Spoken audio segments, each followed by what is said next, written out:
So come to understand what giving is. Giving is when you have something surplus and you think, well, it's not doing me the necessary good that I'm needing, so I wonder if it would be of help to someone else to meet their necessary need. Now, I mean, the Jesus rule is give to them that ask, and very often we give to those that don't ask, and they actually don't value it half as much as we would have thought they were valuing it from our perspective.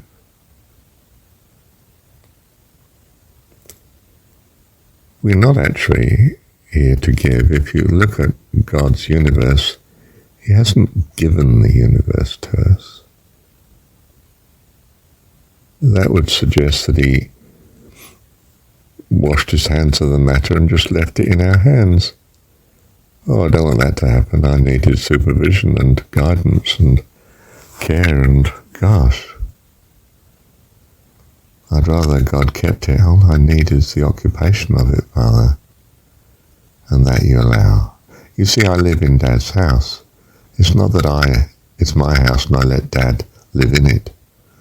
That's how many people see coming to God. They own their body, they own their life, and they graciously open it up to God to come and be a guest there. Well, that's all very charitable and kind, but it's a total misunderstanding. It's all God's already. Even your very self is God's. And you don't want Him to actually, not ideally, wash His hands of His control and mastery as such. We want Him to remain master, very much so, because of His maturity against ours and His wisdom and His best use of it. And because, well, we trust He loves us and He's going to do far better for us than we could do with anything. So I live in my parents' house. They don't live in mine. Do you see? I mean, I came into great difficulties in life, and my son and my previous wife, in a sense, took me into her rental accommodation. I rented it to my son, and my son was the principal tenant, if you like, to his mum, my ex. And all very humbling and so on.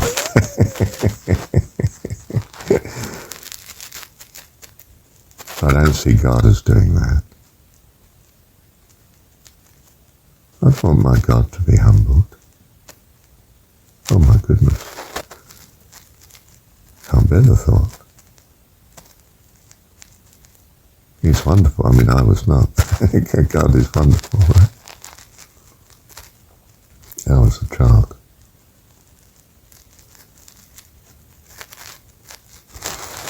Let me pause a second.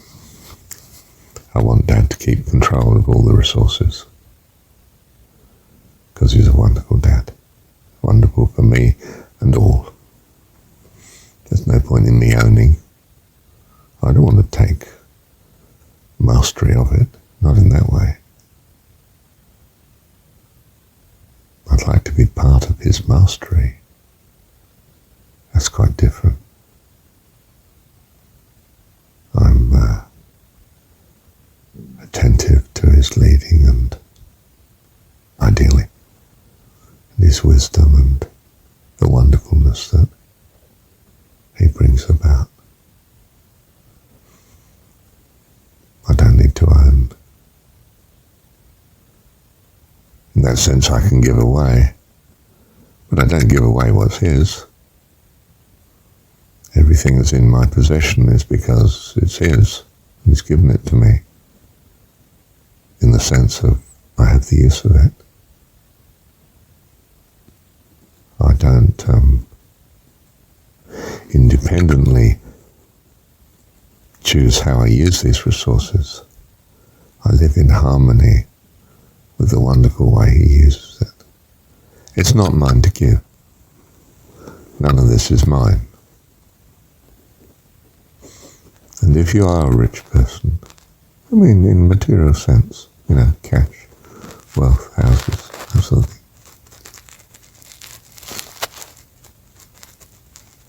the world see it like that. Now you use such resources, as we all do, to the glory of God, to the benefit of God, not giving it away. On the contrary, it's keeping it closely in God's purpose as you can. You're a steward.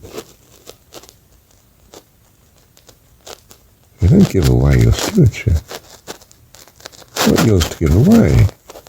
He made you steward. He wants you to use these resources, guard them,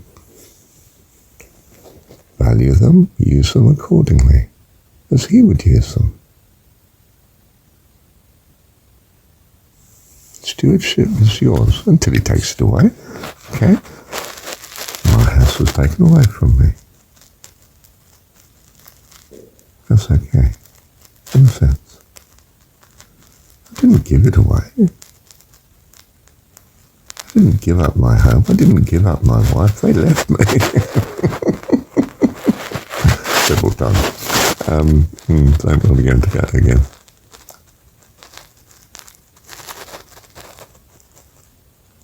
Not here to give away what I've entrusted to you.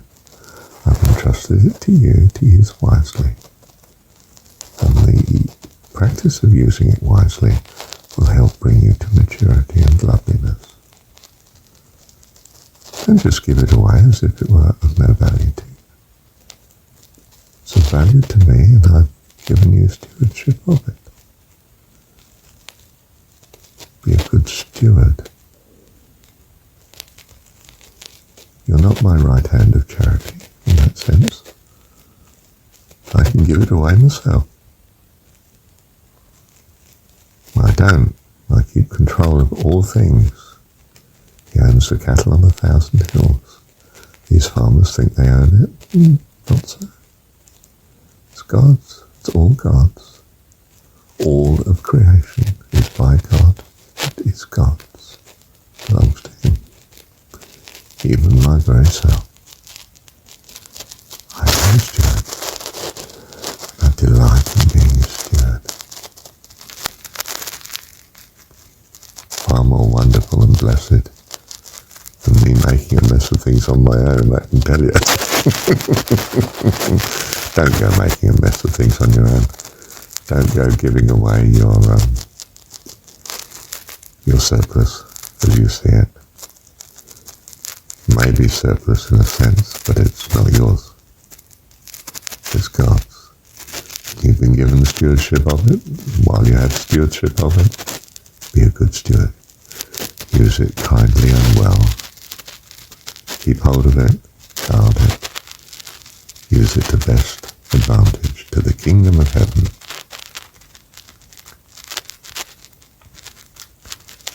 Someone needs a house, well, okay, and it's your house, and it's spare in some sense. It's the best use for it. You let them use the house. Don't give them the house. It's not yours to give. Certainly let them live in it. You may well let them live in it at no cost, because it might be the right thing to do. But no, see how it goes. Don't give it away.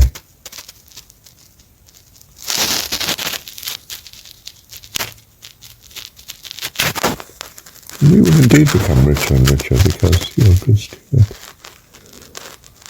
And you'll be like Joseph.